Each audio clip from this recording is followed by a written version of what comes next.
So I think we can start today this roundtable. As you can see, we are going to discuss about innovation and especially the startup and the scale-up and how to improve that ecosystem, especially in the context of cybersecurity. I'm very lucky today to be joined by a great number of panelists. I think we can start by, a first roundtable, because we have the chance today to be with people from different countries, from Switzerland, from Netherlands, from France, and with very different ecosystems that have been built over the year, either through the Trust Valley in Switzerland, the Decipher in the Netherlands, Euratech in France, and I will speak a little bit also about the French Cyber Campus, and Georges will speak a lot about investment and the Cyber Impact Fund. And I think before going to the question, it would be great, maybe in a few words, to explain for each of you what you do and what are your specificities to help the startups to grow and to be a scale-up in the future. Maybe Lenik, if you want to open the floor. Yes, with a big pleasure. Thank you so much. I'm Lenik Pedron. I am the executive director of the Trust Valley. Trust Valley, I come from Switzerland, and Trust Valley is a PPP, so a public-private partnership. We are funded by the government. We call a state, canton, a state of Vaud and the state and Republic of Geneva. So we work a lot with another founder, for example, EPFL, so it's École Polytechnique de Lausanne, University of Lausanne, and we have 6 other big academic.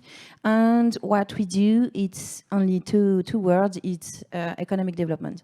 And we work for industrial, so we have a lot of corporate, so big company, but also a lot of SMEs and more. And we have a lot of startups, because at the beginning of the Trust Valley, what we have seen, we made a mapping and on our ecosystem, and we have seen that we have a lot of startups, less than 100. So for Switzerland, we are a small country. It's a lot.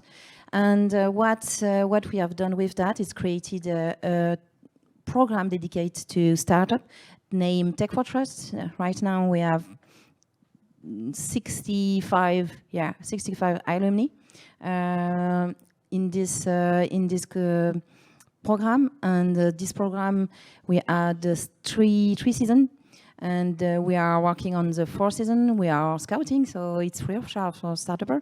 So if you are a startup and you want to boost your business and go first level for international market and work with Switzerland on that, we are very open.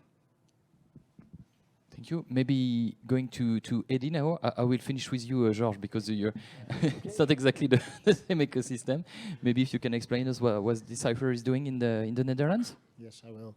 My name is Eddie Boot. I'm from the Netherlands. I'm the director of Decipher. Decipher is an independent public-private collaboration platform, which is a big and nice word for me, basically, because I'm the platform.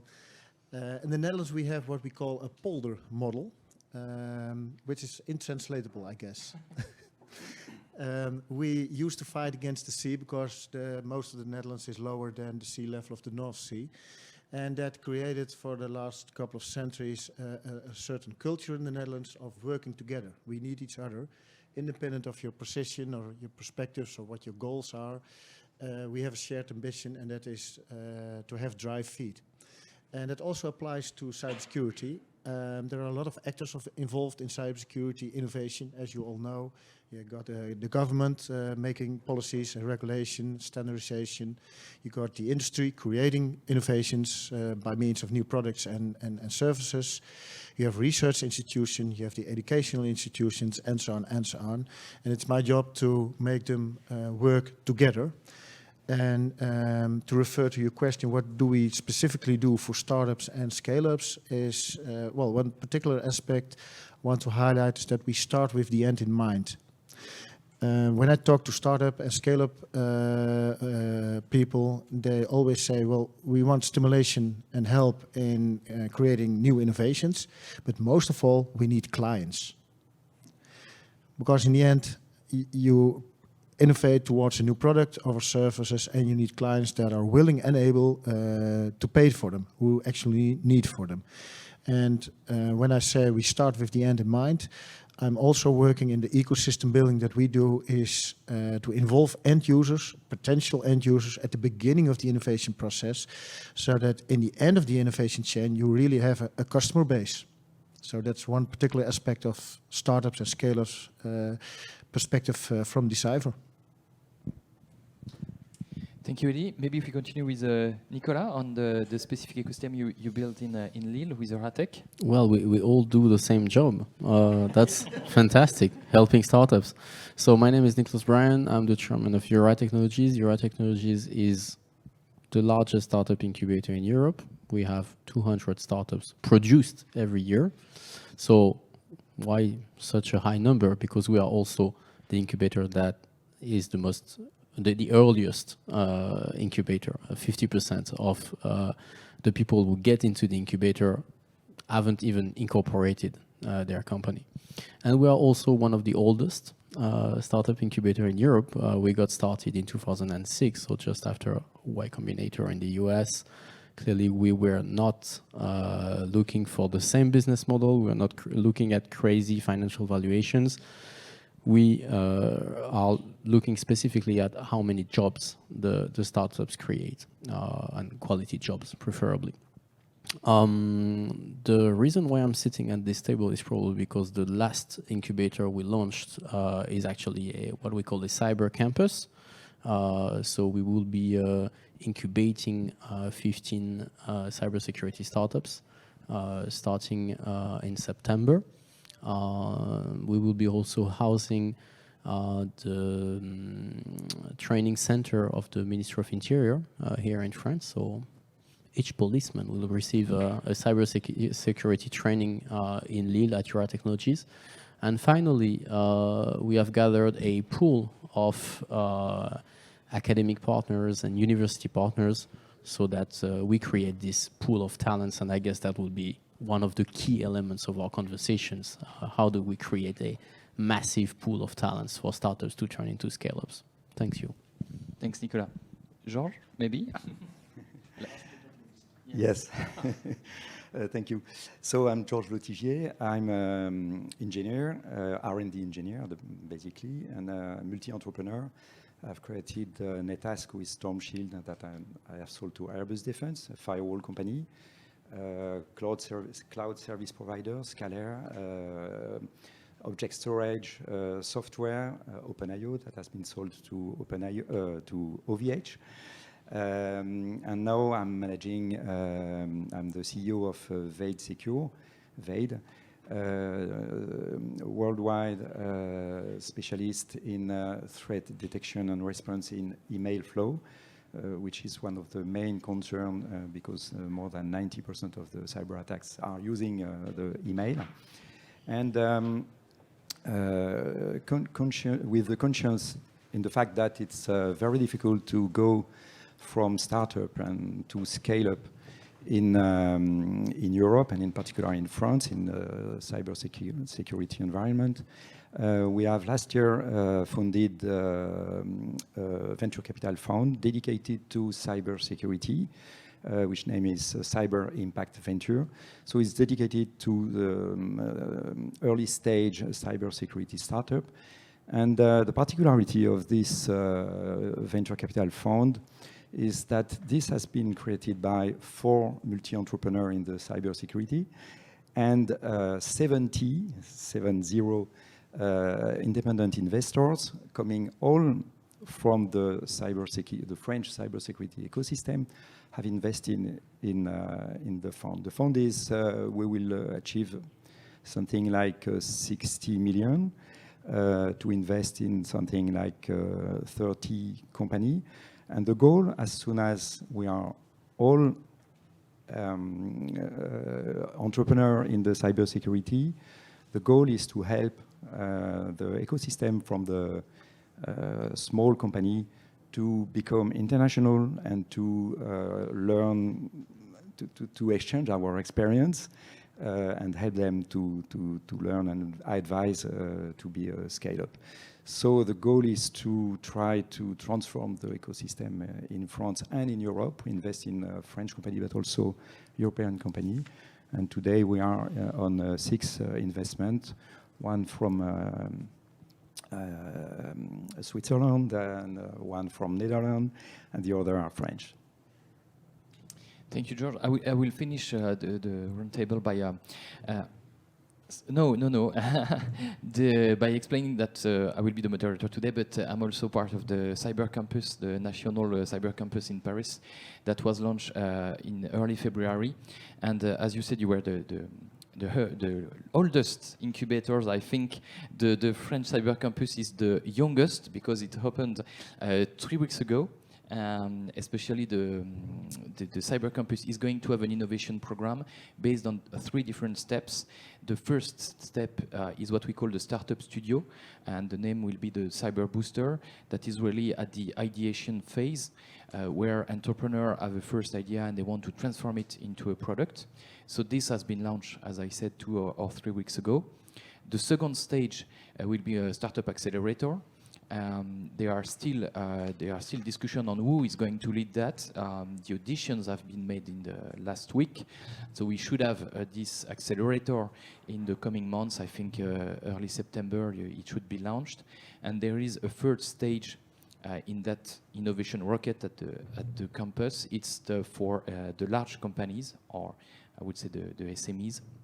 They will have specific offices with reduced wages to be able to be located into the Cyber Campus. And the French Cyber Campus is a new building that is in La Défense, at the heart of the, I would say, the heart of the big enterprises in France.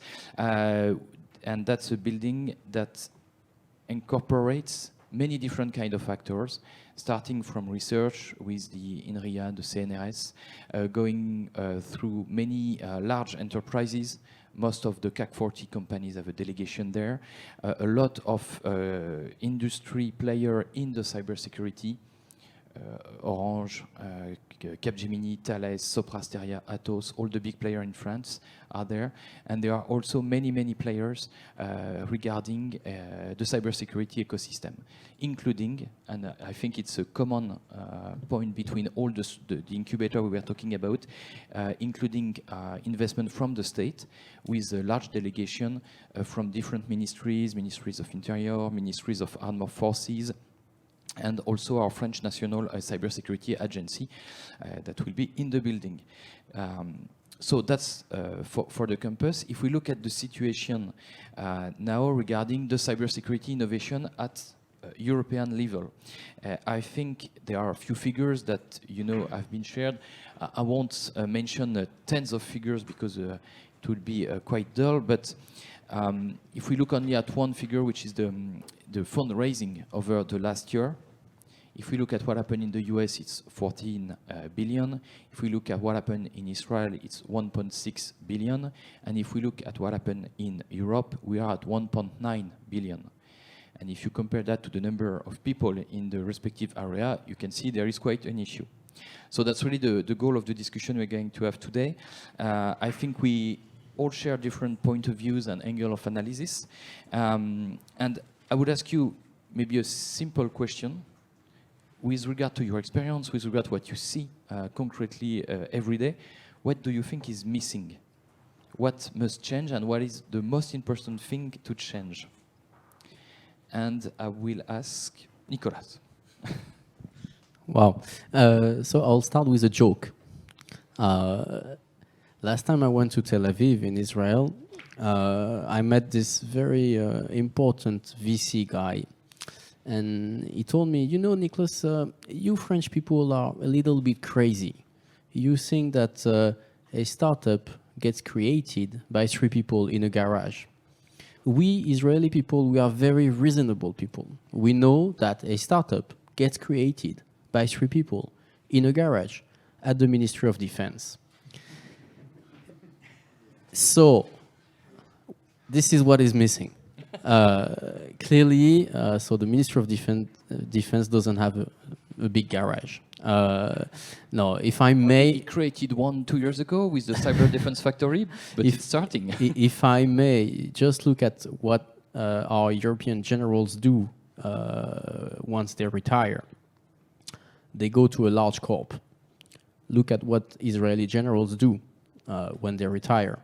They create a startup or they sit on the board of a startup. So if I may change something when it comes to cyber, it would be this very tight relationship between the defense ecosystem and the startup ecosystem. Today, clearly it exists. There are some great initiatives and some of us are housing these initiatives, but clearly we are so far behind what the US, the Israelis, the Koreans, or not to mention the Chinese, are able to do. Eddie, you want to continue on that? That's a good joke, and I'm reflecting on the joke because that's in that cultural setting. I think that makes sense. And I was wondering, we got 27 European states. If this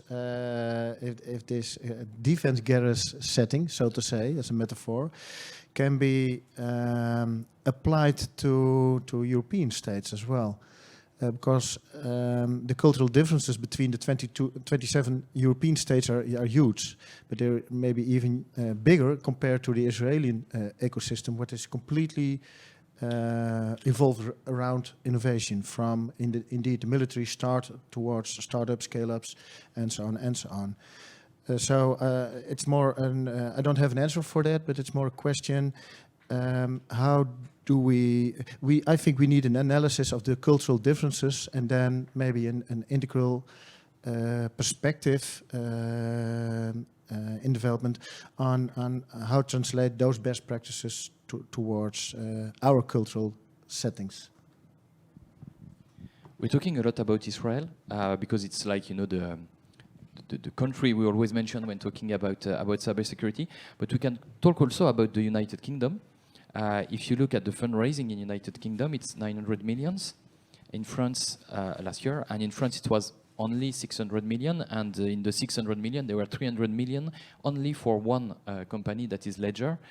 And so I think there is also a difference between European countries. Yeah. If I can follow up on your English example, what I learned from a retired general that I hired, which is involved in English companies. He said, in the Netherlands, we give money to professors and we force them to collaborate with companies. Both won't do that easily. In England, they give the money to the companies who have to hire the professors. And that's flipping the perspective. And he's very satisfied on how that works. And I can, from an application point of view and a business model kind of view, I can appreciate it. But I'm pretty sure that at least the Dutch professors won't like that model. But who knows? Let's try it. Why not? Why not? Georges, you want to add your point of view? Yes, to my opinion, it's very complex. And the first difference I have seen, for example, in Israel, where we have a subsidiary, is that the culture of the cybersecurity is beginning from at school. And so in France in particular, and probably in general in Europe, I think that we totally ignore the risk.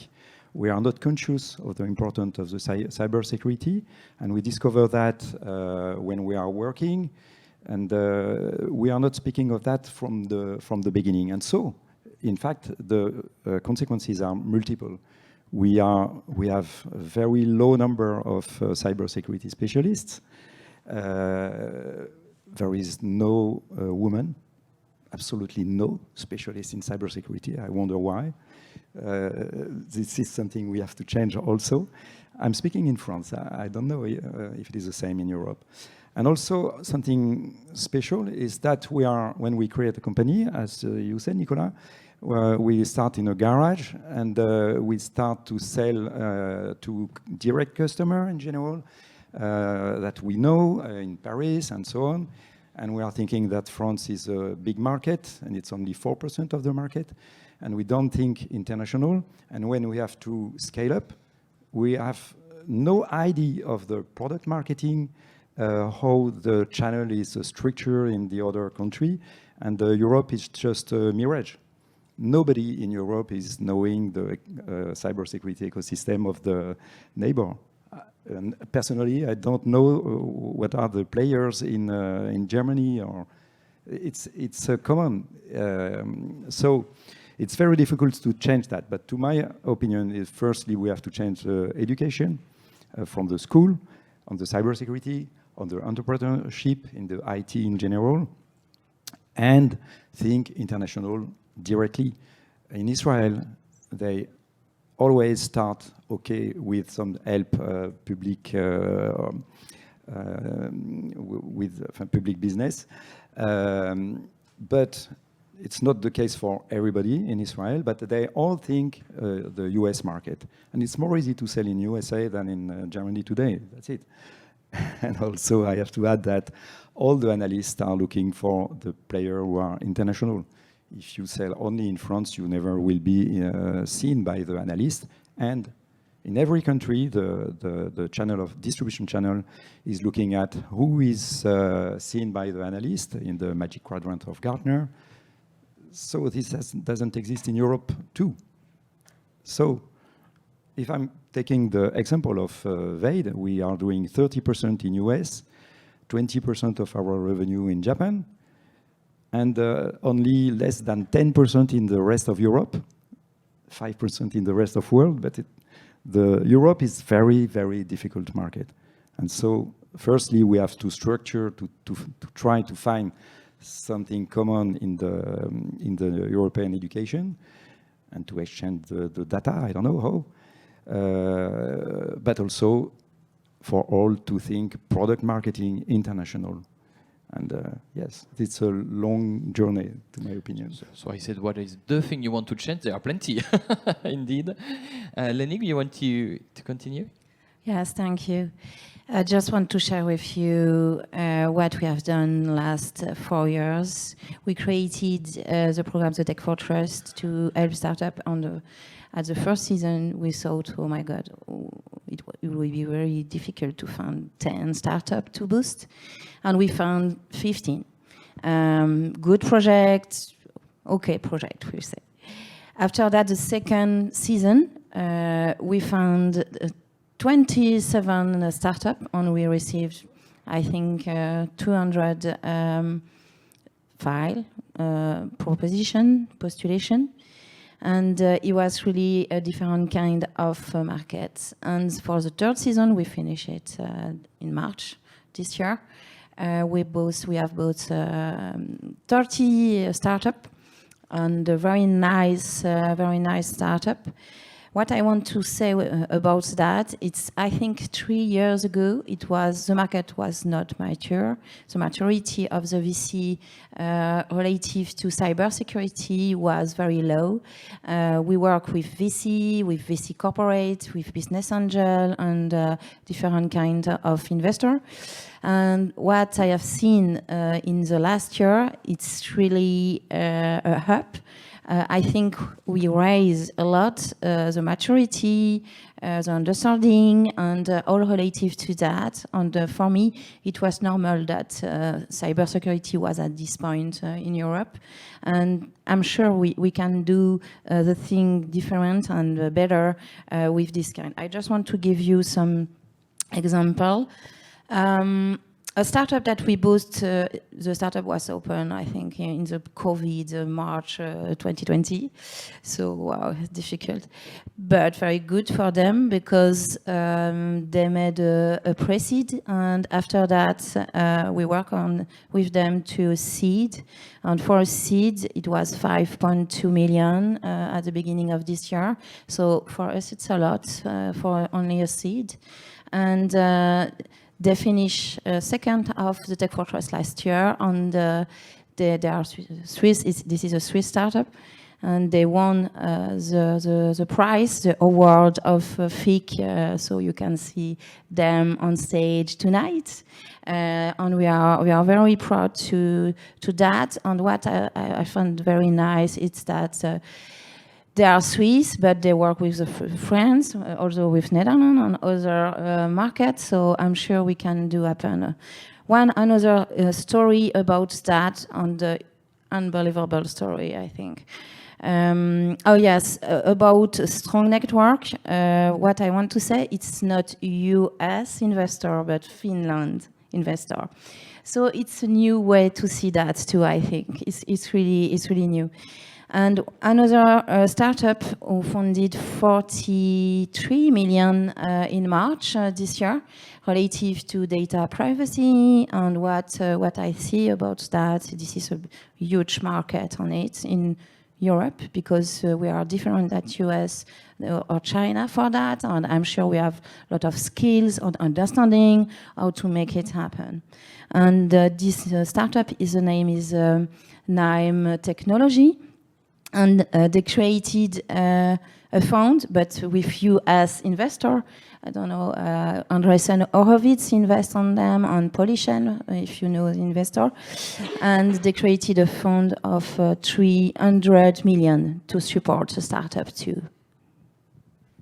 Thank you. I think you talk about, especially George, about Europe. If, indeed, when I speak to startuppers, they always say Europe, it's a 27 different market, 20 different way to sell, 27 different contacts. Is there any way you think, any concrete action we should have to ease that, or any idea that could ease that situation? George, you want to, I see that you are moving on the chair. Yes, but as I said, I'm very optimistic in general. You have the solution. And it's good to be optimistic. But to me, it's all a matter of education, finally. European market doesn't exist because there is no communication between each market. Nobody knows the other. I think that we can improve that in creating, yes, like an independent analyst or catalog of solution. Like, yes, the awards at the FIC is very important to see that there is innovative company coming from everywhere in Europe. And so everything which is showing that there is innovation in Europe to other countries in Europe can be good and help in that. So we have to create a kind of a move in that direction. Eddie? Yeah, I think I agree. And I think there's also another perspective on 27 countries, as I just mentioned before. It's also, we differ a lot.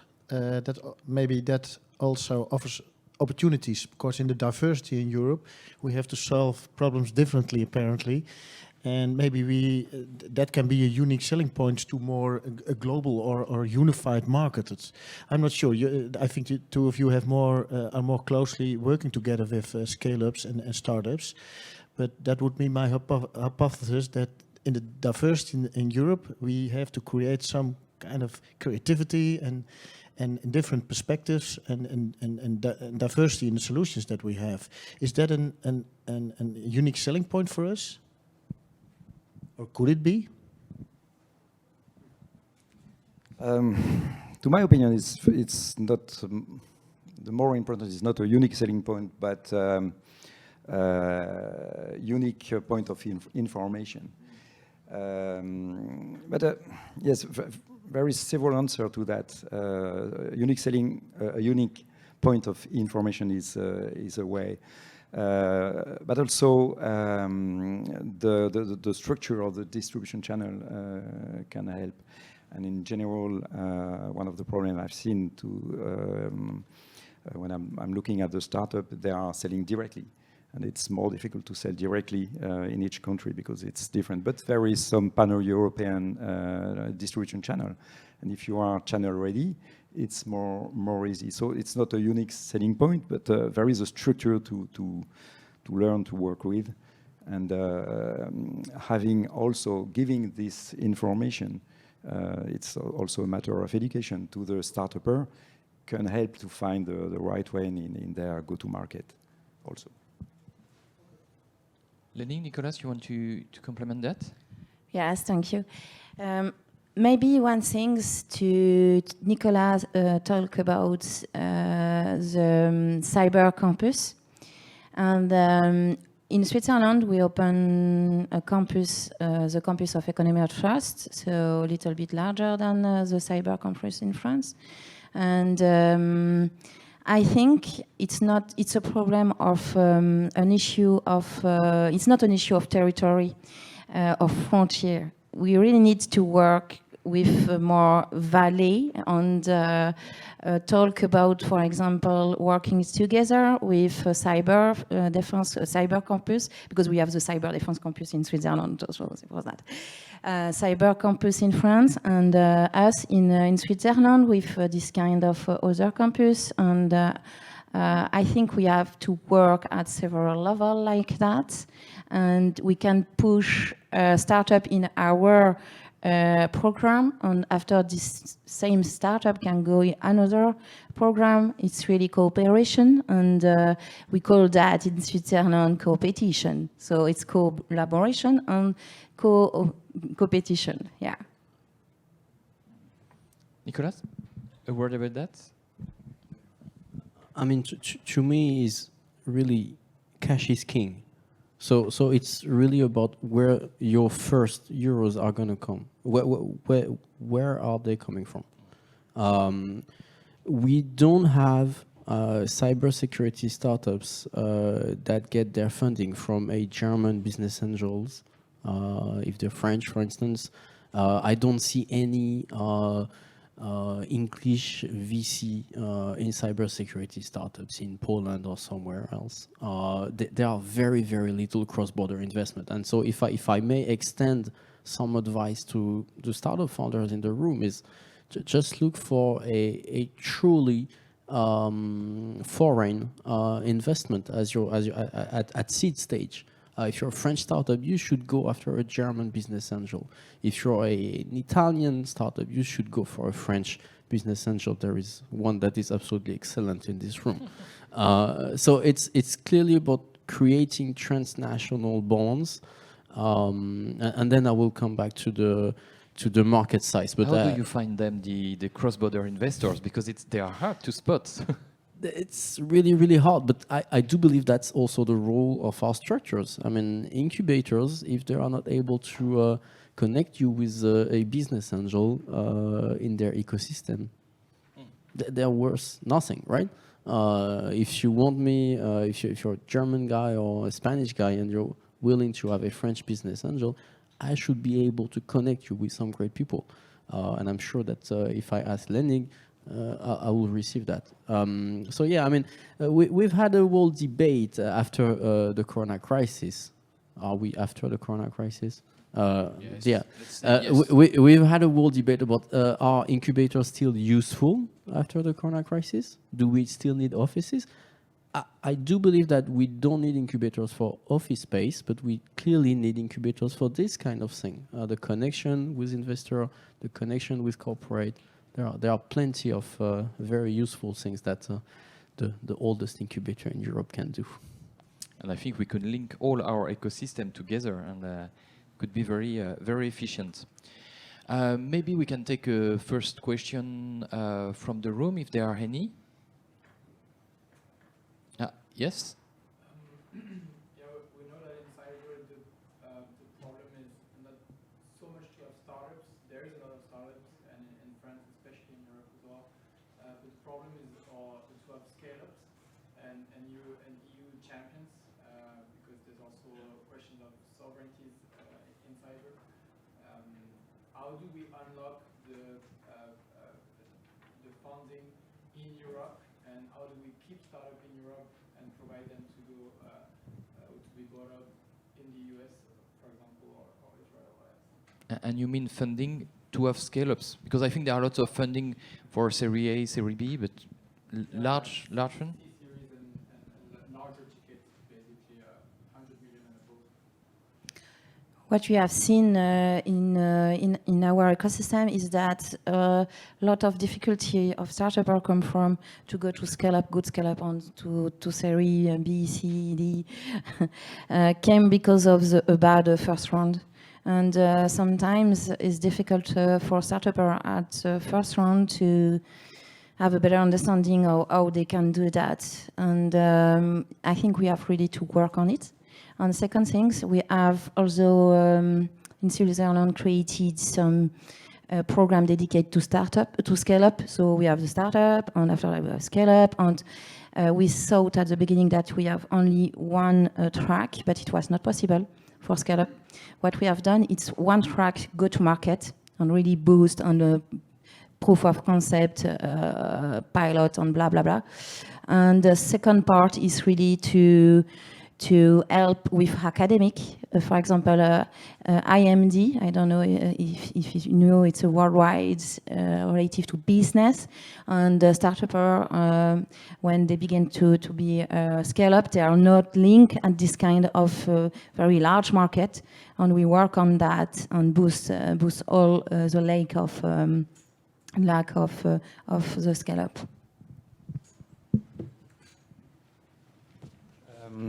Also, I think that there is also one thing which is important in France and in Europe maybe, is that the lack of ambition of startupper in general. And as a multi-entrepreneur, I fully understand what happened in general, because when you start, you fear that you fail, and when you start to have a success, you try to sell the company as soon as you can, or to make it profitable, that you can earn money with that, and so you slow down the progression, the growth of the company.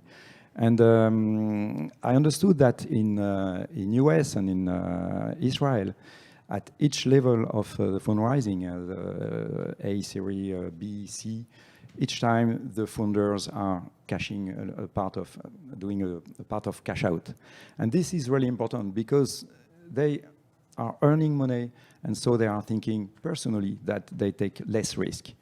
And taking less risk personally make them possible to take risk for the company, and taking risk for the company is to start to be more focused. And so the more you are focused, the more you take risk, the more you speed up the company, but you take a risk, because if the product doesn't work well, you don't have any different product to try. And so you put all your egg in the same, tous les œufs dans le même panier, in the same basket. Thank you. And so, yes, to my opinion, this is a real big problem in France and probably in Europe, but this is coming. And more growth equity are taking that in consideration. And it's accelerating your ambition. The more you win money, the more you are confident, and the more you want to win more. And so the ambition is coming from that, finally. Nicolas, you wanted to add something, no?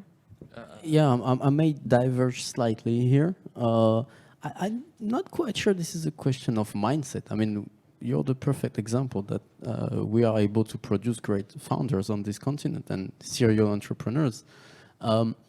I think it has to do with the market. I mean, the biggest market for cybersecurity is the US. So you're going to exit the company in the US. You're going to incorporate the company in the US.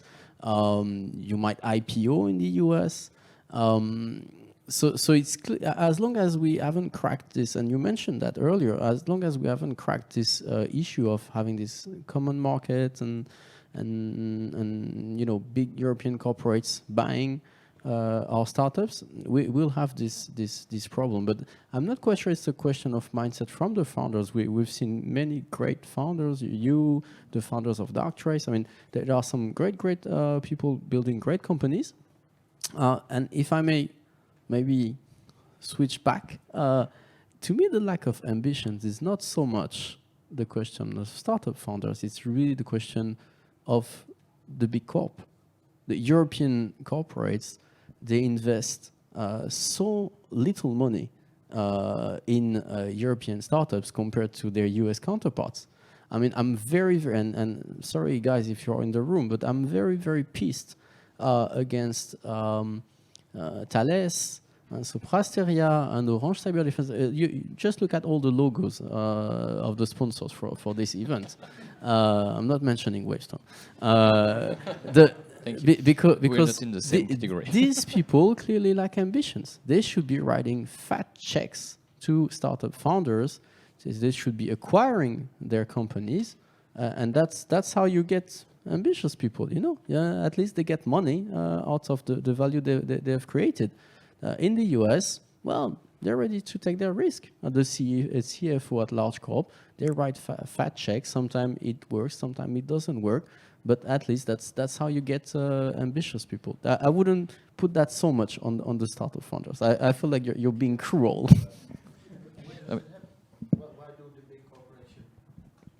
And I blame that on the mindset. I've been fascinated by how big corporate on this continent run their innovation strategies.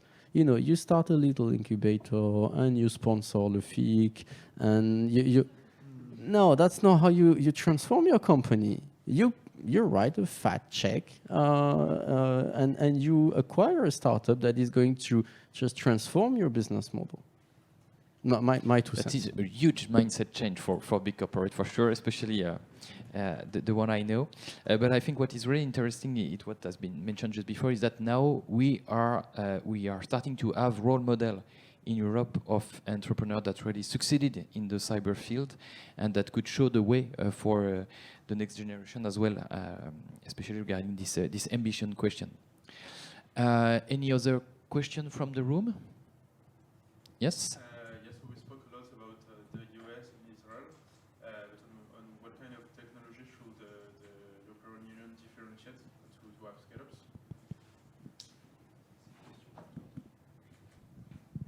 It's for me. I think really we can work on data privacy. I think NIM technology is a huge example. And I'm sure we have another startup in this kind of area now. For example, I don't know for if you were at FIC last year, but maybe you have seen Paul Olivier Dehaye. He is a whistleblower of Cambridge Analytica, and in 1 year he created a startup related to that, and I think it's a way to go. I don't talk about AI, blockchain, blah, blah, we know that, but I think that can be right.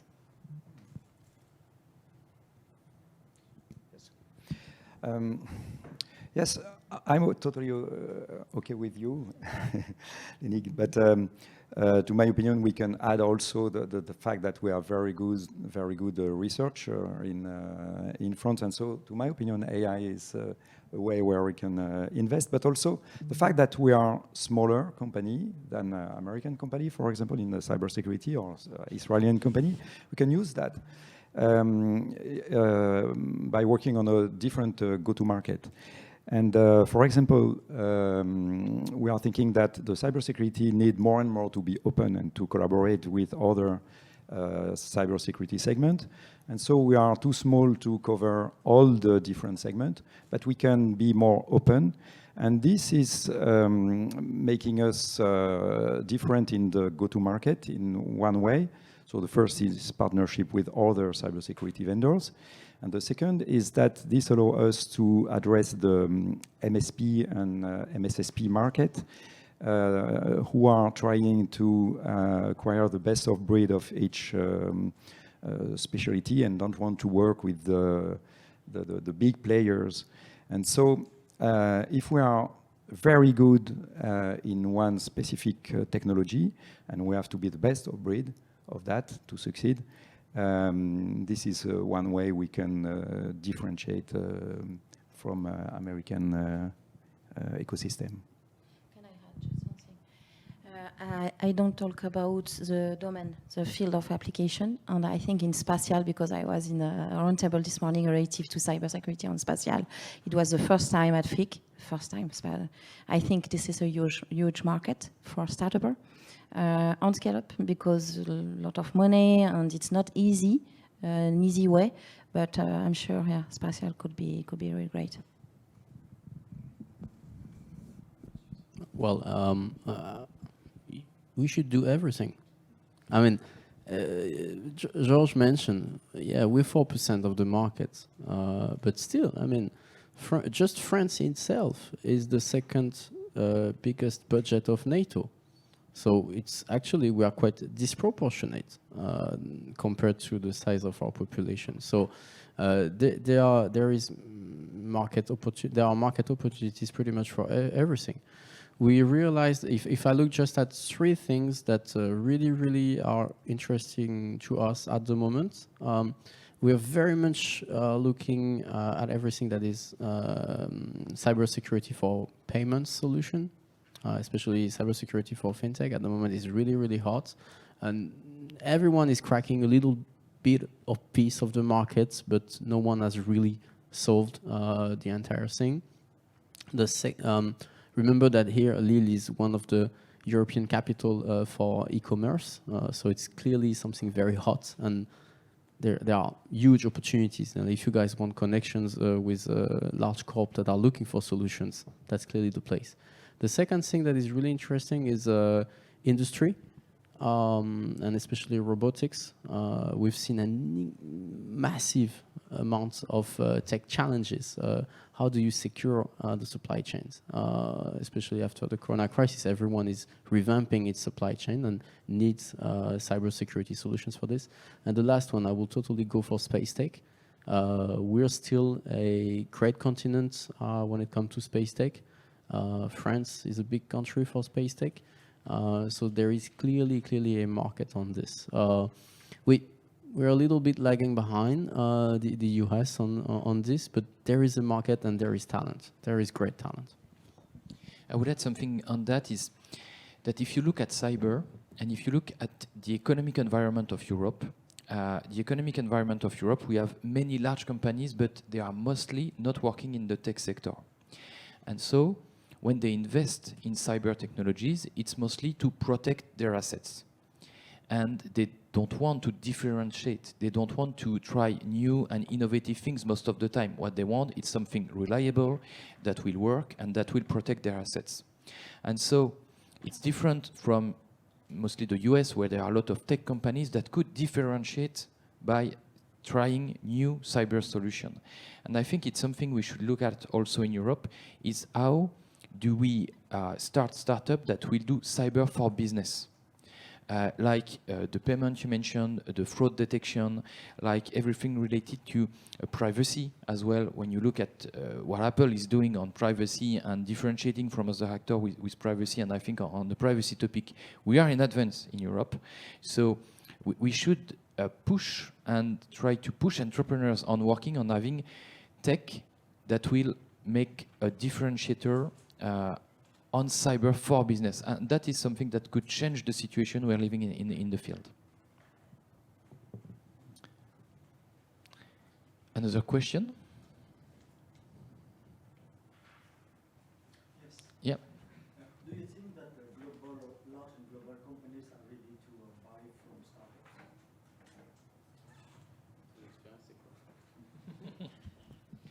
startups? It depends really. In general, large companies are buying from startup when they have an integration, when they do the integration by themselves. And so they are buying technology and not a complete solution. And that's, in fact, were the first customer of Vade, as an example, in the US or in Japan, were with a very large company, because they take the time to see the heart of the technology and to understand that it's better than the big competitor. We are more specialist, but this is the best of breed. And so really depending of their capacity of integration. I think there are different ways, to sell to big corporations, because if you are a startup and if you have really an innovative solution, something really new on the market, and it's going to be very specific. If it's very new, if nobody does it before, it's very specific. It's for a niche market. So you should start very soon on selling internationally to experts buyers. Like you mentioned, if you are able to sell something in Japan, in Germany, in the US at the same time very quickly, it's because you have something very innovative. And that's a way, I think, and a good way of making progress. There is another one. It's when you are maybe just making an evolution of an existing technologies, where you add a few angles, and there you might go maybe a little bit slower than the other solution, and you will first trying to address your local market and convince your local market, and then go globally little by little. But I think there are these two different ways that the entrepreneur should have in mind real soon in their development. Anyone want to add something on that? That's really the make versus buy dilemma. And when we look at cybersecurity, it all comes back to the question of talents. Do large corporates have enough talents in cybersecurity? They don't. No. They clearly don't. So yeah, the make versus buy dilemma is actually quite in favor of startups because they do have the talents that large corporate cannot afford because it's so fucking expensive. At the moment, clearly salaries have just skyrocketed. And so yeah, I mean, it's a great time, guys, to start a cybersecurity startup. We still have 5 minutes left. Anyone has a question for the panel?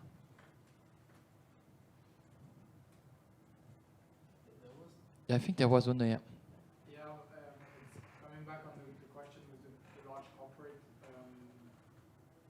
How do you bring them around the table? How do you get them interested in buying startups? We also know that usually when for startups they sell to big corporate, they do a proof of concept that can take a lot of time. So it's heavy as well for them, and the time they focus on doing those, they lose on buying elsewhere and more largely. So how could you help balance this? To end the never-ending POC nightmare, you mean? What we created to try to go better, faster to that, and to afford to startup to win, I think, 1 or 3 years on the market. We created some governance and advisory board and monitoring, but very different kind of what you can see at this time on the market. And we have also some group of discussion with corporate, and we try to do that. For example, we have the number 2 of Fortinet, number 2 worldwide of Fortinet, who help us to do this kind of things. They buy, I think, 1 or 2 company by month. SGS, this is the same. And we have so on Kudelski on big corporate buy some startup and help to do pilots on the. Is it working very well? They need help for that, a neutral platform. Maybe in Netherlands you do the same, don't know. But yes, I think it's a good way to go. Eddie, you want to complement that, or it's okay? And, it's true, it's a very long process to start anyway. And the best, we have to go through the POC and try to have this as shorter as possible. But sometimes it's good also to provide a solution quite for free, like to beta testers and so on, to well understand the need and to fit perfectly with that need. So it takes time, and a startup need money to start. And that's also one of the problems, but it's changing now in France and in Europe. If we compare the same at the same stage of 2 startups, one in USA or in Israel, and one in France. In general, they take something like 5 times less money for the same business, and so. Yes, it's a long way. It's a cost, and it needs money. And this is also something we have to change in France and in Europe, so that the fundraising are sufficient at a sufficient level to take that part of risk and take the time to do the best of breed products and so on. I'm just going to come back to basically what an incubator is supposed to do. That's exactly what an incubator is supposed to do. At Euratech, you take this 6 months incubation program, and at the very end of the incubation program, we cut the crap. We don't have this, fancy jury of entrepreneurs telling you how you did such a great work or such a shitty work. We have what we call a deployment committee. So that's basically 10 guys at Big Corp that are willing to deploy your startup solutions in their business units. So we cut the crap.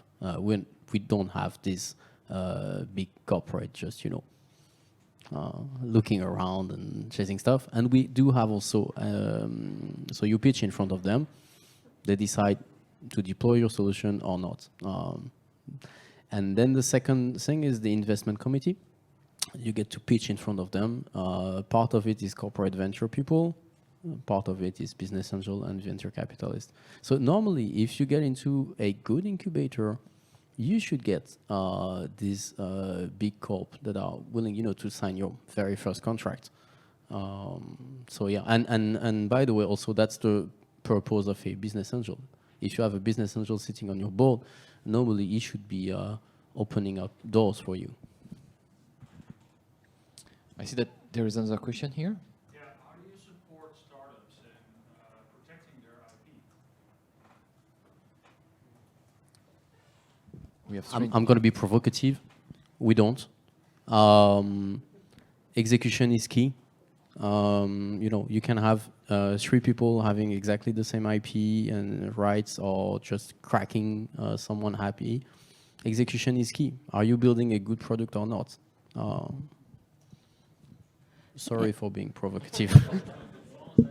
Yeah, in Switzerland we have a pool of lawyers, and we work with jurists on all related to that, and with some workshop at a very precise time. It's really important to be not too late, but it's really timing for IP, I think, and it's really needed to help startup or scale up very deeper on that, I think.